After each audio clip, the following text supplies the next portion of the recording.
Hey guys, and welcome to a brand new video. Today I'm going to be going over everything you're going to need to know about the upcoming Fossil Island update.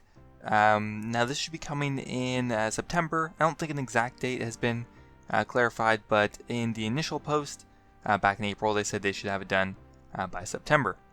So Fossil Island is going to be an expansion to the Varrock Museum. I would call it a mini quest, and it's going to explain the history of the God Wars. So it's going to have its own unique story and maybe be explaining some of the backstory of the God Wars dungeons or the gods in general. The island is going to be a little bit north of Mortania, and it's going to mainly consist of different skilling activities. You're going to be able to train your mining, farming, hunter, crafting, agility, thieving, and fishing. So a huge variety of stuff to do, and a couple unique mechanics to the island that have never been used before in other sections of the game. So on top of all the skilling content, there's also going to be one quest so far, and that is going to be called Bone Voyage. It is required to have been completed to access the island, and will have you running around Gielinor completing tasks for the museum. One other thing that is not related to the quest or skilling is there will be a couple new monsters to kill, and those are Wyverns. So there's going to be the new ancient Wyverns and just kind of Wyverns. I don't know if there's another name for them, but they're just regular old Wyverns, flesh and skin, and they're going to also have some unique drops as part of their drop table. So the first mechanic I'm going to go over is actually the discovery of the fossils on the island, because of course it's called Fossil Island, so there's going to be fossils around. You can get these just by exploring the island, and you can also get them from the Volcanic Mine minigame.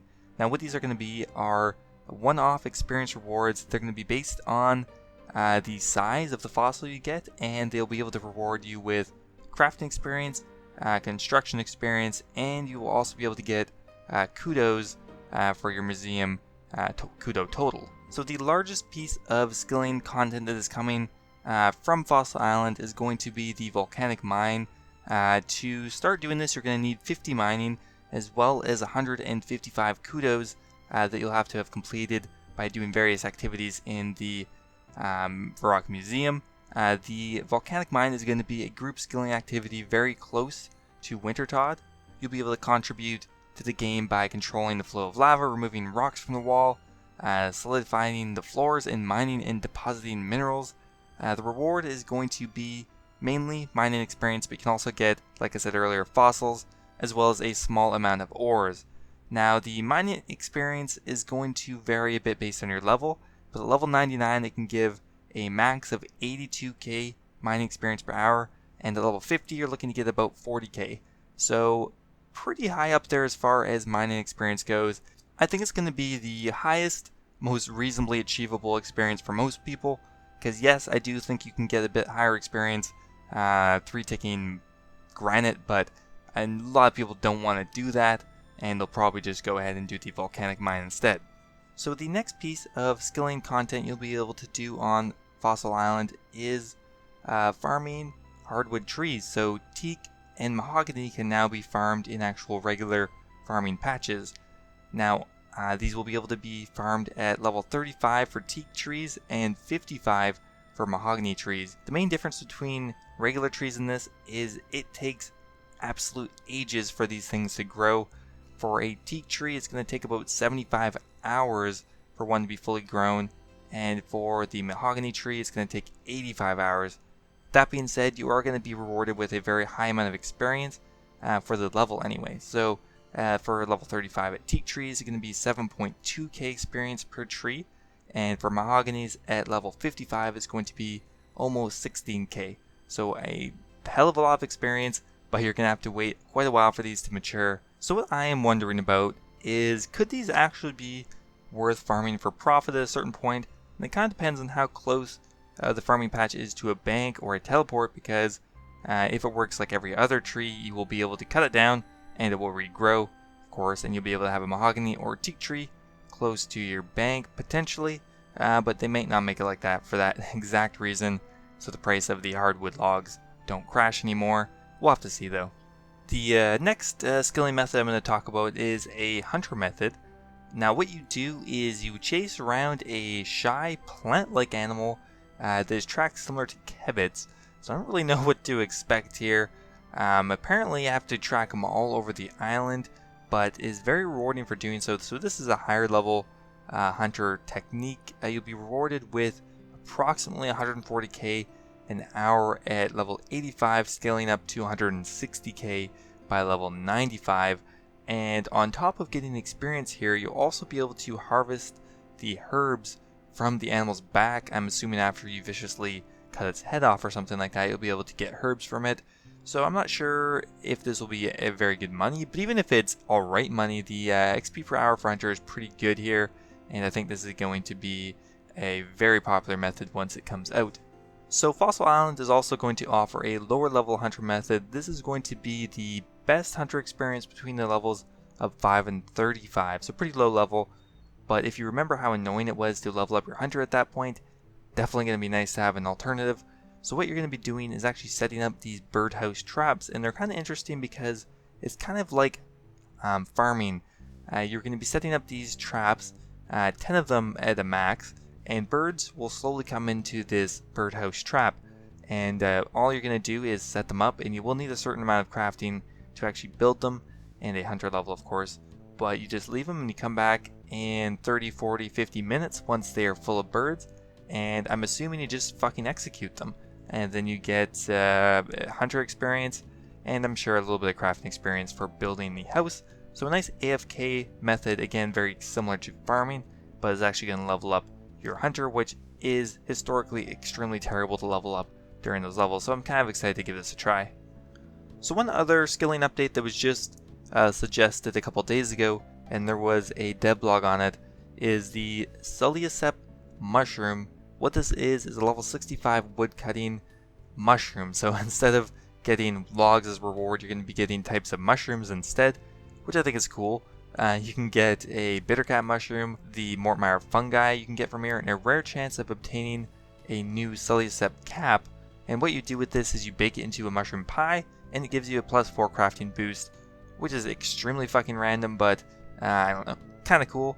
This would be a pretty non-AFK method because the mushroom only spawns at one of the 6 locations, and once you've chopped it down, it'll kind of pop up somewhere random.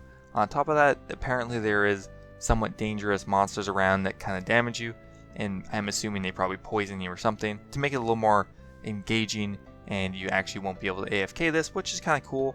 You're looking at about 65k an hour at level 65 and 90k at level 99, so pretty competitive, and we'll have to see if the rewards make it worth it. The last piece of skilling content that is on the land is actually a update to Compost, and they're going to be releasing a Ultra Compost.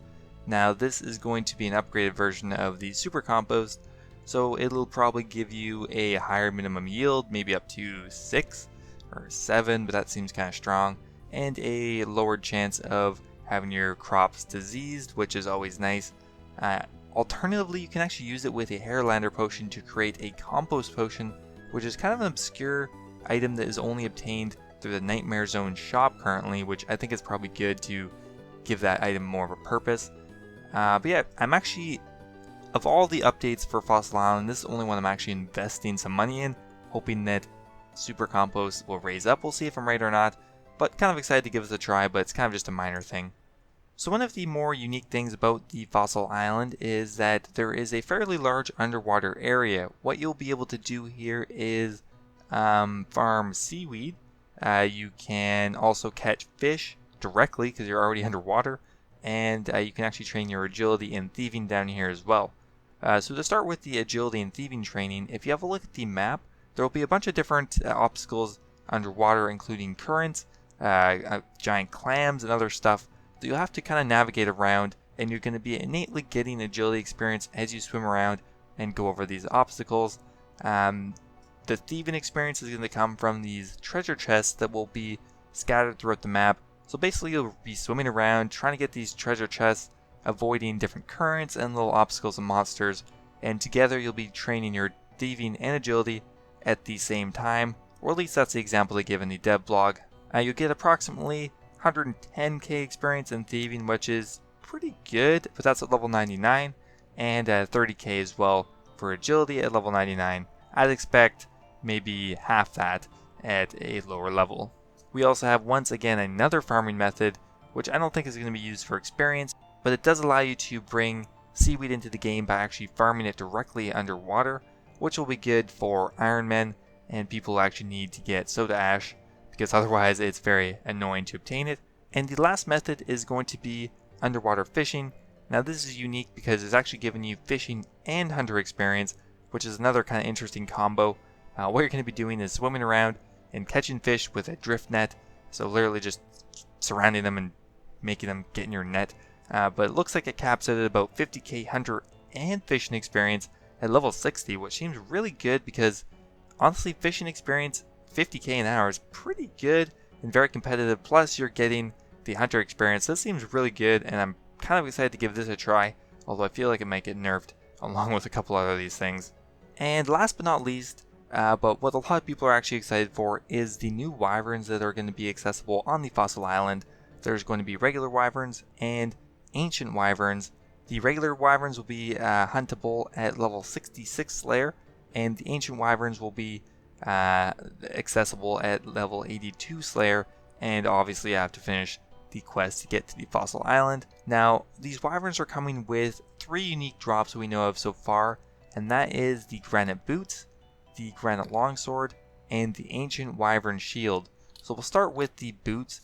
Now what they're going to be filling is a little gap at level 50, and they should be superior to rune boots, but they won't be as good as dragon boots.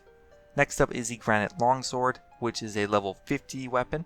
You require level 50 attack and strength to equip it, and would sit as the best slash weapon for players between level 50 and 60 attack. So kind of a very niche item, but still kind of cool.